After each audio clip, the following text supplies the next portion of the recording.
Classification मतलब क्या है ना, हम जैसा युवा जो पढ़ लिख गया बोल रहा है ना आगे आके, इनका मुंह बंद करो। इनका मुंह तभी बंद होगा जब कब्र में जाएंगे, इनका मुंह से पहले बंद नहीं होगा। है दम तो करके दिखा कि हमारे समाज के जो लोग पीछे रह गए, इनको बहुत दर्द है ना, इनका कलेजा फूट फूट के आ रहा है। समझ लो कितना बड़ा आपके साथ अपराध होने वाला है। वो लोग जिन्होंने मूंछ रखने पे वाड़ा, घोड़ी पे चढ़ने बात को 3000 साल का आरक्षण वैदिक किसने लिया? 3000 साल सिर्फ एक ही समाज को अधिकार था पढ़ने का, तो आरक्षण तो तुम लेते आ रहे हो 3000 साल। प्राइवेट वाले काम करेंगे तो सरकारी में कौन बैठे हैं? सारे आपके ही तो बैठे हैं। SC ST कहाँ है सरकारी में? OBC कहाँ है इतना सरकारी? तो और मुसलमान, क्योंकि एक को तो धर्म के नाम पे मारना है, दूसरे को जाति के नाम पे मारना है, तो दोनों को मारना है। जो हमारा वो पीछे रह गया, लोग कह रहे हैं वो पीछे रह गया, उनके पास नौकरी नहीं है, उनके पास ये नहीं है। भाजपा और जो सो कॉल्ड प्रोग्रेसिव लोग अपने आप को कहते हैं, वो ये नैरेटिव चला रहे हैं पीछे रह गया। मैं मांग लेके आई हूँ सरकार से, 21 अगस्त को आज हमने भारत बंद किया 2024 को, मेरी सबसे पहली मांग कि वो पीछे रह गए। डॉक्टर अम्बेडकर ने आरक्षण दिया, आपने ये नैरेटिव फैला दिया क्रीमी लेयर करना है कि उनको आरक्षण का लाभ नहीं मिला तो उनको नौकरियां चाहिए, उनको एजुकेशन चाहिए, फ्री एजुकेशन करो। उनको नौकरियां चाहिए तो जो वो हर दिन ठेकेदारी प्रथा के खिलाफ लड़ाई लड़ते हैं, हमारा वाल्मीकि समाज, हमारे दूसरे समाज सड़कों पे बैठ के, तो उनके लिए तुरंत फास्ट ट्रैक कानून लाकर यही न्यायाधीश जो सत्ता में बैठे हैं इनको बोलो कि उनके लिए ऑर्डर पास करो, इमीडिएट फास्ट ट्रैक तरीके से नौकरियां परमानेंट करो, ताकि वो इस तरीके से सड़कों पे ना रुले।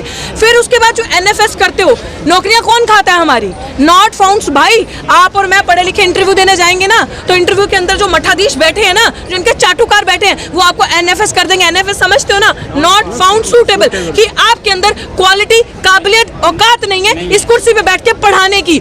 NFS कर दिया, पोस्ट खाली कर दी, और वो पोस्ट खाली करके बैकलॉग में डाल दी। बैकलॉग समझते हो? बैकलॉग में पूरे भारत में लाखों के हिसाब से हमारी सीटें पड़ी हैं, बैकलॉग में डाली। फिर एक रोस्टर बनता है, रोस्टर के थ्रू नौकरियां दी जाती हैं। उस रोस्टर को ऐसा घुमाते हैं कि वो नौकरी सीधे जनरल कैटेगरी में तब्दील हो जाती है, वो हमें मिलती ही नहीं है।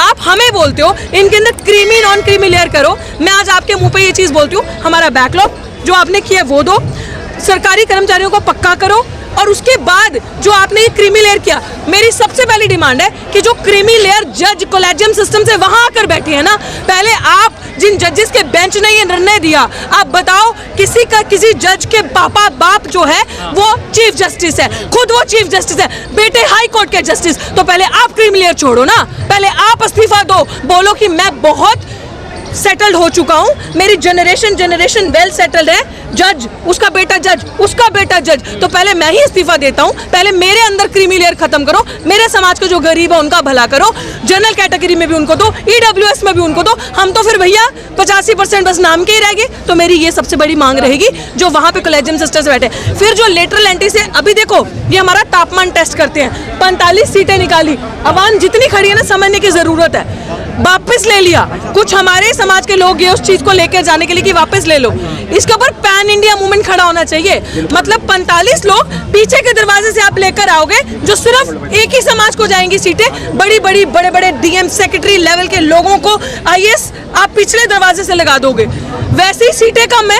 एक IAS एक ऐसा एग्जाम था UPSC का, जिसमें ट्रांसपेरेंट तरीके से इंटरव्यू होता था और लोगों को उम्मीद होती थी हम बढ़ रहे हैं। और भाई इसके पीछे चालाकी समझना, 10-20 साल से समझने की जरूरत है हर एक इंसान को।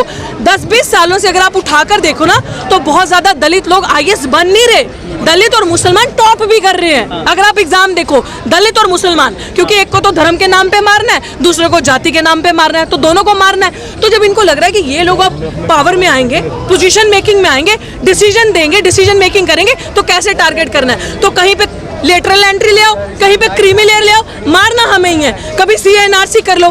तो इस बार हम लोगों ने यही चीज सोची है कि अब मांगना नहीं है, अपनी संख्या बल से यहाँ आके जो आज हम विरोध प्रदर्शन यहाँ दर्ज करवा रहे हैं, इनकी चाल चलने नहीं देनी। और बहुजन समाज एक है और हम नहीं टूटेंगे। आज भी हम सब, चाहे वो वाल्मीकि समाज के, चाहे धानक समाज के, चाहे वो अदर कम्युनिटी, चमार समाज, जाटव समाज हो गए, सब एक है, एक मुट्ठी हमारी बंद है। तो बेहतर है इनके लिए ऐसी चालें चल के हमारा तापमान टेस्ट मत करो, और तुम हर स्ट्रैटेजी में हमारे आगे फेल हो गए विद फुल गारंटी। और क्रीमी लेयर के अगेंस्ट अगर ये लोग हैं, पहले अपना क्रीमी लेयर छोड़ो। पहले ये जो जज मठाधीश वहां बैठे हैं, जो आके रिटायर होने के बाद सीधे BJP ज्वाइन करते हैं, जो सरकार के अंदर दलाल बैठे हैं भाजपा के अंदर, मैं कहती हूँ जितने सांसद बैठे हैं जो दलित समाज से वहां गए हैं, पहले इनको बोलो, जो थपथपाते हो, क्रीमी लेयर के ऊपर समर्थन करते हो, अपनी कुर्सी छोड़ो और अनारक्षित सीटों से लड़के दिखाओ। बोलो हम क्रीमी लेयर हैं, एससी वर्ग के एससी की सीटों से नहीं लड़ेंगे, एसटी की सीटों से नहीं लड़ेंगे, क्योंकि हमारे पास सब कुछ है। हम अब अनारक्षित सीटों से लड़ेंगे। औकात एक दिन के अंदर समझ नहीं आएगी ना,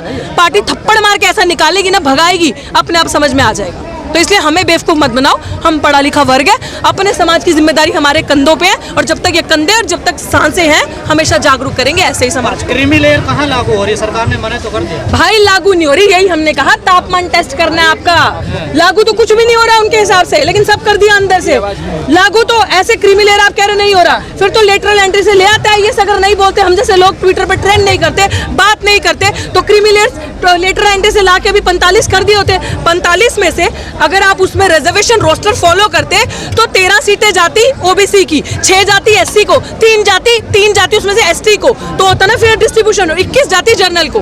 हम क्या लेते? हम तो सब बांट के खा रहे हैं, तुम तो अकेला इतना खा रहे हो।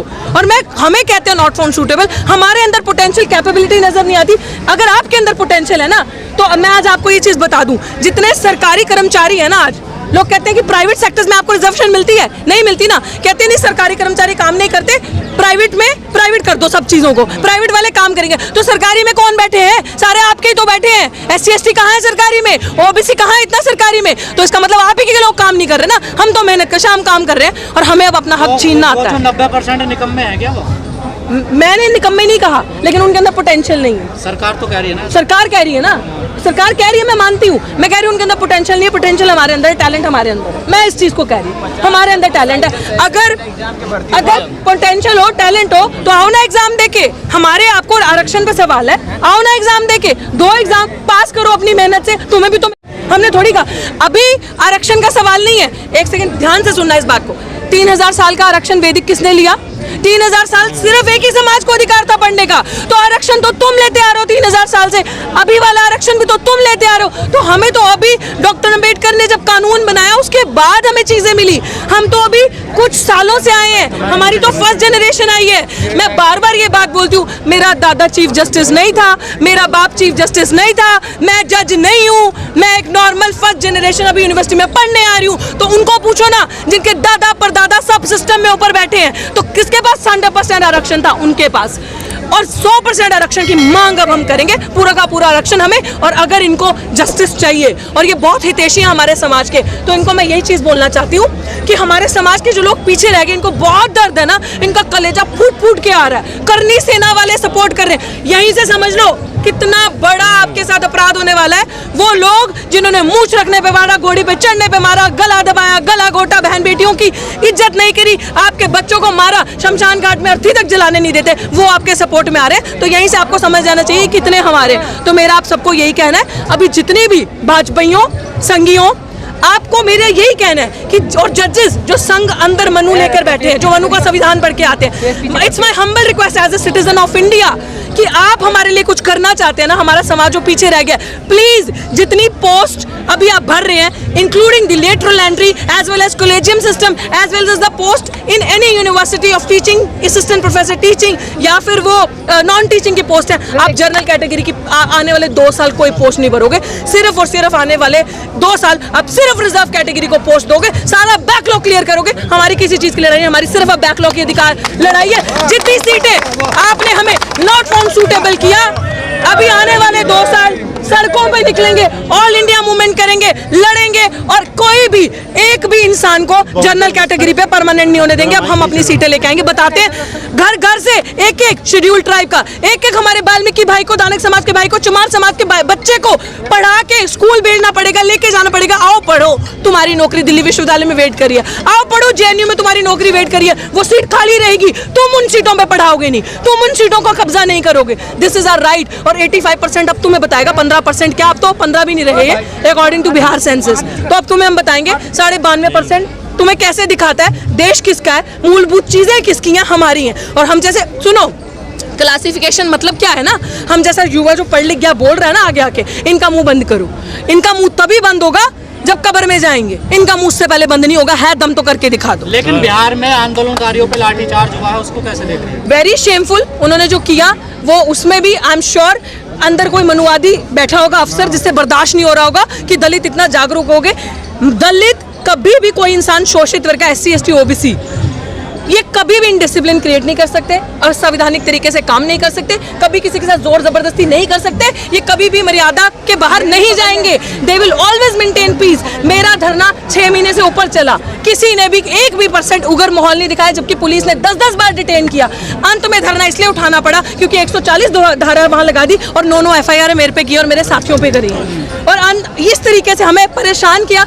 हम लोग इसलिए वहां से हटे क्योंकि उन्होंने अब हमारे साथियों को टारगेट करना शुरू कर दिया था। हम जाते थे तो पानी बहाना, गंगा जल करना। तो मैं बार बार ये चीज बोल रही हूँ, जो लाठीचार्ज हुआ है इसमें प्रशासन और पुलिस प्रशासन पूरा इन्वॉल्व है डराने के लिए, क्योंकि लोगों से उनका वो जन सैलाब संभाला नहीं जा रहा होगा। पर खाई पैदा जो होगी समाज में उसको कैसे मिटाया जाए? खाई पैदा नहीं हो रही, उन्होंने खाई बनाई है आपको दिखाने के लिए। जो दिखता है वो बिकता है, वो बेच रहे हैं, मीडिया पॉपुलर प्रोपेगेंडा को स्प्रेड कर रहे हैं, हम लोग उसको खरीद रहे हैं। हम खरीदना बंद कर देंगे। हमारी कल भी मीटिंग हुई, सारे समाज के लोग, अधिकतर मेरी टीम में सब समाज के लोग हैं, हम सब हैं एक साथ, हम सब बहुत खुश हैं। हम सब समझ रहे हैं कि आज हमारे हितैषी कैसे हो गए, हमारा जो समाज पीछे रह गया वो चीज। विरोध किसका है? सरकार का है, जजमेंट का है? जजमेंट का भी सरकार का तो है ही भाई, सरकार का तो तब से है जब से कुर्सी पे बैठी है, तो जजमेंट का विरोध तो है ही सरकार का सबसे पहले, क्योंकि मान्यवर साहब ने बड़ी खूबसूरत बात कही थी, जो सरकार ये काम खुद नहीं करेगी वो कोर्ट के थ्रू करवाएगी, and this is what is happening because they themselves are not doing anything today. तो जो काम खुद नहीं करना उसमें कोर्ट को गुस्सा, तो भैया हमने नहीं किया, कोर्ट ने किया। ये बात मैंने आज से 6 से 7 साल पहले बोली थी और आज वो बात पूरी हो रही है। लेकिन बार पंजाब के एग्जाम्पल दिया जा रहा कि वहाँ पर ये पॉलिसी लागू थी तो वहाँ पर बहुत बड़ा बदलाव आया आधे के समाज में। ऐसा कोई बदलाव नहीं आया। आप पंजाब से बता सकती हैं? बिल्कुल ऐसी कोई भी पॉलिसी वहाँ इन हैं, बोल्ड है, हर जगह की है, लेकिन उनको समझ में आ रहा है सरकार क्या कर रही है। खासकर जब ये अपने विंग्स एक्टिव कर देगी ना, RSS करनी सेना या जो भी हिंदू वाहिनी सेवा, ये वो जब वो आपको सपोर्ट करने लगेंगे ना, जो लोगों ने कभी आपके घर आके नहीं देखा कि पीपे में आटा है कि नहीं है, कि बच्चे जा पा रहे हैं स्कूल, खा पा रहे हैं खाना एक वक्त का भी, वो आज एकदम से हितैषी हो गए कि आपको सरकारी नौकरी मिलनी चाहिए। क्यों चाहेंगे? वो कह रहे हैं कि आपको आरक्षण का लाभ नहीं मिल रहा, आपको शिक्षा नहीं मिल रही। आरक्षण का लाभ तो तुमने महंगा कर दिया कि इतनी शिक्षा को महंगी कर दो, प्राइवेट इंस्टीट्यूशंस को, गवर्नमेंट पब्लिक मेकिंग जो इंस्टीट्यूशंस है, पब्लिक इंस्टीट्यूशंस, उसको private making, profit making institutions बना दो। तो खात्मा तो तुमने किया। आपस में लड़ाने का जो इनका तरीका है, स्ट्रैटेजी, वो आप, मुझे लगता है maximum it will not last more than 10 days. 10 days के अंदर सफल हो गए वो? नहीं, बिल्कुल भी नहीं, बिल्कुल भी नहीं, बिल्कुल भी नहीं, बिल्कुल भी सफल नहीं हुआ। वो जो सोशल मीडिया के थ्रू पॉपुलर प्रोपेगेंडा स्प्रेड करने की कोशिश कर रहे हैं, अब मैं कह रही हूँ ना, गोरे अंग्रेज इतने खतरनाक नहीं थे जितने काले अंग्रेज खतरनाक है। ये डिवाइड एंड रूल नहीं, ये डाइवर्ट, डिवाइड एंड रूल। पहले आपको भड़काएंगे इधर उधर, आपका ध्यान करेंगे, फिर तोड़ेंगे, फिर आपके ऊपर राज करेंगे। लेकिन जब तक हमारी जैसी इंसान, लोग जिंदा है, मूवमेंट को जिंदा रखने वाले नहीं होगा। शुक्रिया।